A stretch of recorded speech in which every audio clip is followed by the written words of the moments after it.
Real estate housing societies कैसे पाकिस्तानी सरमायाकारों के खरबों डॉलर या खरबों रुपए निगल गए?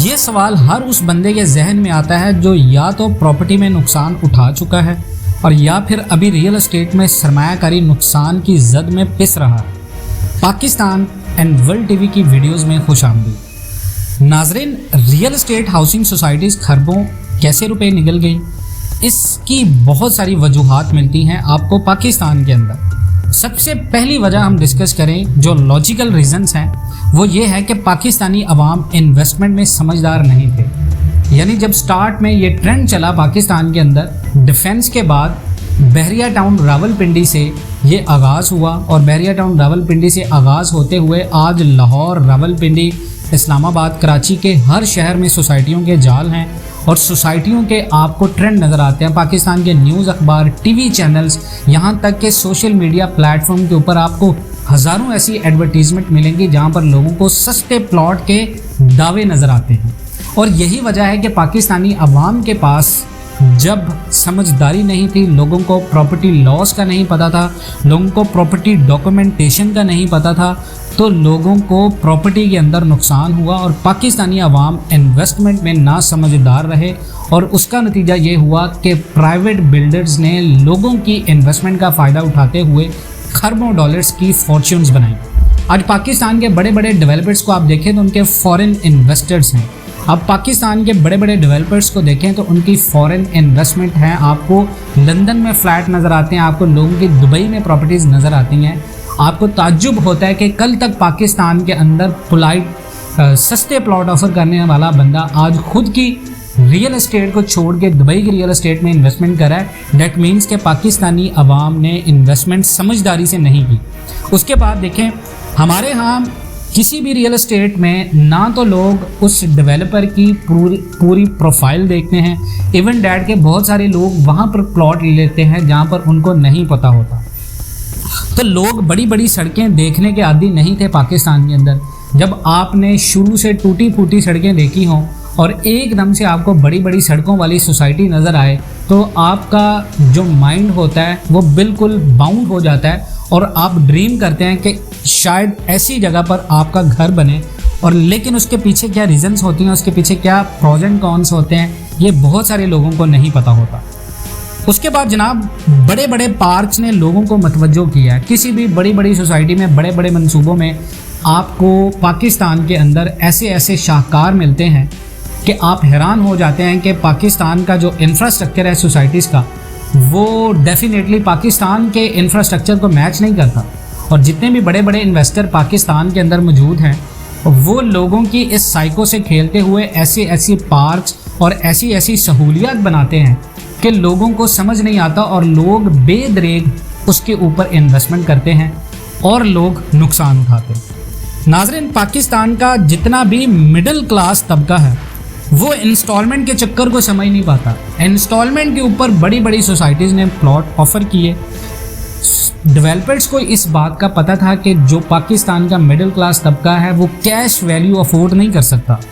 इसी वजह से ये इंस्टॉलमेंट का प्लॉट का ट्रेंड निकला पाकिस्तान के अंदर कि आपको 3 साल में अदायगी करनी है।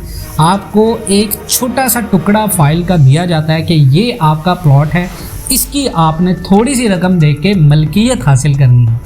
अब उस मलकियत हासिल करने के चक्कर में वो सोसाइटी के बड़े बड़े पार्क्स और सोसाइटी के अंदर बड़ी बड़ी सड़कें और वो सोसाइटी के अंदर बड़े बड़े स्टेडियम्स देखकर लोग इन्वेस्टमेंट करते हैं। और मिडिल क्लास तबका इंस्टॉलमेंट के चक्कर को समझ नहीं पाता और इंस्टॉलमेंट की वजह से लोग अपनी 3 साल की मेहनत की कमाई किस्तों में थोड़ी थोड़ी करके बर्बाद कर देते हैं और नतीजतन पता चलता है कि उस सोसाइटी का रियलिटी से कोई ताल्लुक नहीं है। पाकिस्तान के अंदर आपने जितने भी बड़े बड़े डेवलपर्स देखे होंगे वो मंसूबे डिले करके नए मंसूबे बनाएंगे।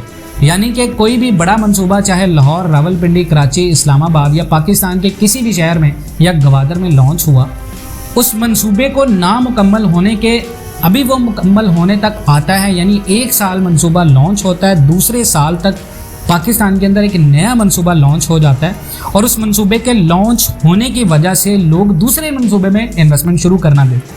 अब यही वजह होती है कि आपको पहला प्लॉट मिला नहीं, दूसरे प्लॉट में लोग इन्वेस्टमेंट कर देते हैं सिर्फ इस ग्रीड के चक्कर में कि सस्ती इंस्टॉलमेंट पे, सस्ती सरमायाकारी पे 2 प्लॉट आने वाले वक्तों में मिल जाएंगे, लेकिन एट दी एंड जो एंड यूज़र होता है उसको वो प्लॉट नहीं मिलते और नतीजतन लोग नुकसान उठाते हैं। आपने देखा होगा पाकिस्तान के अंदर ज़राती जितनी भी कीमती ज़मीन है उसको सस्ता खरीदा गया। जितने भी बड़े बड़े प्राइवेट बिल्डर्स होते हैं वो एग्रीकल्चरल लैंड को किसानों से बहुत सस्ती कीमत पे लोगों को सिर्फ 1 एकड़ 1 से 2 करोड़ रुपए में परचेज करके उस 1 एकड़ के ऊपर आप देखें कि अगर 5 मरला के आप घर बनाते हैं तो आपको 15 से 18 घर मिलेंगे 1 एकड़ के ऊपर, यानी कि रोड्स को निकाल के 15 से 18 घर मिलेंगे आपको सिर्फ उस 1 एकड़ के ऊपर। और आप देखें कि रियल एस्टेट जितने भी बड़े बड़े बिल्डर्स हैं वो कितना ज़्यादा फ़ायदा ले चुके हैं पाकिस्तान की रियल एस्टेट हाउसिंग सोसाइटीज़ बनाने के बाद। उसके बाद जनाब लोगों ने सस्ती ज़मीन लेकर महंगी बेची है। जितने भी बड़े बड़े रियल एस्टेट सोसाइटीज़ हैं जो प्लॉट्स ऑफर करती हैं, बहुत सस्ते प्लॉट्स लेती हैं, बहुत सस्ती ज़मीन लेती हैं, यहाँ तक कि आपको पता चले कि आप हैरान हो जाएंगे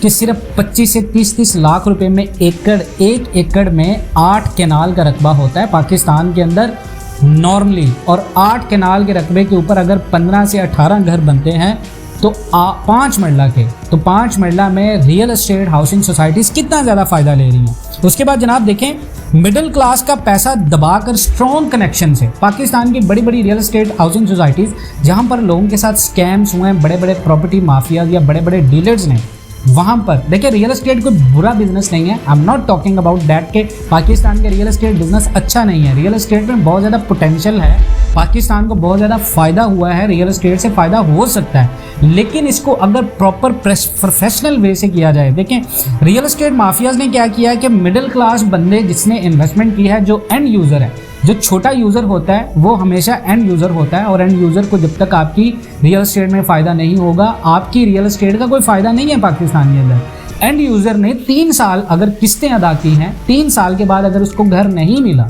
तो डेफिनेटली उस बंदे के ऊपर क्या बीतेगी। जिस बंदे ने 3 साल के ऊपर इन्वेस्टमेंट की और 3 साल के बाद उसको घर ना मिले, प्लॉट ना मिले, तो ये कंडेम्ड होनी चाहिए चीज़ पाकिस्तान के अंदर। लेकिन हाउसिंग सोसाइटीज़ के बड़े बड़े जो ऑनर्स होते हैं वो अपने स्ट्रॉन्ग कनेक्शंस की वजह से, ब्यूरोक्रेट्स उनके रिश्तेदार होते हैं, ब्यूरोक्रेट्स उनके यहाँ उनके लिए काम करते हैं, और बड़ी बड़ी जितनी भी रियल एस्टेट माफियाज़ हैं इनके बड़े बड़े कनेक्शंस होते हैं, तो मिडिल क्लास तबका इनके खिलाफ उठ नहीं पाता। उसके बाद जनाब फॉरेन पाकिस्तानियों को चीट किया गया पाकिस्तान के रियल एस्टेट मार्केट में। आप देखें तो बड़े बड़े जितने भी फॉरेन इन्वेस्टर्स थे वो पाकिस्तान के रियल एस्टेट मार्केट में नहीं है। Pakistan real estate market crash क्यों हुआ? 37% इन्फ्लेशन ऊपर जाने की वजह से दुनिया में जहां पर इंटरेस्ट रेट जितना ऊपर जाता है प्रॉपर्टी उतनी ज़्यादा ऊपर आती है, लेकिन पाकिस्तान के अंदर प्रॉपर्टी क्रैश हुई है इंस्टॉलमेंट्स के। उसकी रीज़न ये है कि पाकिस्तान के अंदर मिडिल क्लास तबका जितना फॉरेन पाकिस्तानी है, फॉरेन पाकिस्तानी को चीट किया गया। लोगों की बड़ी बड़ी इन्वेस्टमेंट, लोगों के बड़े बड़े इन्वेस्टमेंट वो सिर्फ डुबो दिए गए हैं सिर्फ अपने ऑन बेनिफिट्स के लिए। उसके बाद आपने बहुत सारे ऐसे लोग देखे होंगे जो इतने ज़्यादा वेल एजुकेट नहीं हैं, लेकिन उनको सब्ज़ बाग दिखाए जाते हैं कि आप अगर यहाँ पर प्लॉट लेंगे आपके आने वाले वक्तों में ये प्लॉट आपकी ज़िंदगी का असासा बनेगा।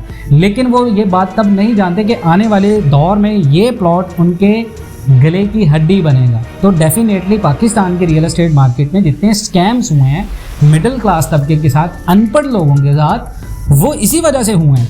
उसके बाद ओवर सेलिंग देखें आप पाकिस्तान, आप देखें चाइना में एक रियल एस्टेट का बहरान हुआ, एक कंपनी ने ओवर सेलिंग की।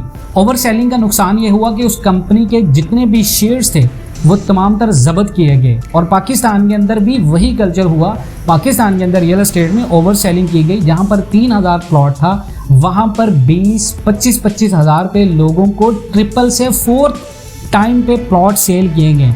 आप एक्सपेक्ट करें कि एक बंदे ने अगर प्लॉट लिया उसको ये पता चला है कि ये प्लॉट उससे पहले 3 बंदों को ट्रांसफ़र हो चुका है, तो definitely it's not a small thing कि आप अगर आप इसको स्मॉल थिंग काउंट करें।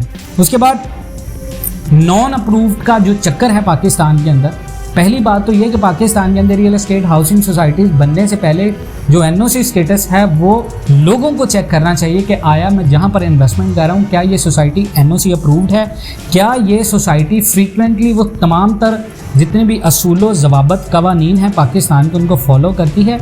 लेकिन अगर कोई बंदा नहीं पढ़ा लिखा, इस बंदा वो उन चीज़ों को नहीं देखता, तो पाकिस्तान के अंदर रियल एस्टेट हाउसिंग सोसाइटीज़ ने इस चीज़ का फ़ायदा लिया। आपके इदारे मजबूत हैं नहीं और लोगों ने सस्ती नॉन अप्रूव्ड लैंड लोगों को बेच दी और खरबों रुपए में बेच दी।